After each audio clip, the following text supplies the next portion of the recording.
இது பாருங்கள், Vandavasi to Melmaruvathur road. இது மருதாடு வில்லேஜ். இது அந்த மொதல் ஜங்ஷன்லேருந்து கரெக்டாக அந்த கார்னர்லேருந்து அந்த போர்டு, அந்த போர்டிலேருந்து சைட்டு வரும். அப்படியே பாருங்கள், இதான் சைட்டு. அந்த வீட்டு பக்கத்தில் ஒட்டின மாதிரி அந்த வீடு ஒட்டி வரும். இந்த சரிங்க பாருங்கள், இந்த ரோட்டில் ஆரம்பித்து கரெக்டாக இந்த ரோடு ஃப்ரண்டேஜ் வச்சு அந்த வீடுக்கு இது பாருங்கள், அந்த வீடு வரைக்கும் போய் அதுவும் தெரு, அந்த வீடை ஒட்டி தெரு, அந்த ரோடு இது ரோடு, இந்த ரெண்டு ரோடுமே ஜாயின் பண்ணுற இடத்துல சென்டர் சைட்டு. இது இந்த ரோடுக்கு ஆரம்பித்து அந்த ரோடுக்கு போயிடும். ஓகேங்களா? இந்த தார் ரோடு பாருங்கள், அந்த தார் ரோட்டில் ஆரம்பித்து ஆனால் அந்த வீடுக்கு பாருங்கள், அந்த வீடுக்கு தெரு, அது அந்த தெருவில் போய் முட்டோம். கரெக்டாக 1 ஏக்கரா 90 சென்ட் இது. ஆனால் இன்னும் ஒன்று 5 இருக்குது.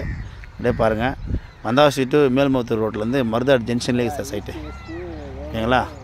அப்படியே பாருங்கள், அந்த ரோடு பக்கத்துலேயே கார்னர் பீஸுங்க. அப்படியே பாருங்கள், அந்த வண்டி போதுங்களா, அந்த டிராக்டர் போது பாருங்கள், அந்த கார்னர் பீஸில் அப்படியே சைட்டு வருங்க. அப்படியே இந்த சைட்டில் இருக்குது இந்த வீடு ஒட்டி. இந்த வீடு இந்த தார் ரோட்லேருந்து ஆரம்பித்து அந்த வீட்டாண்ட போய் முடியும். அந்த வீட்டுக்கு முன்னாடியே ரோடு போகுது. அப்படியே ஒரே ஸ்கொயராக இடம், ஒரே 90 சென்ட்டு.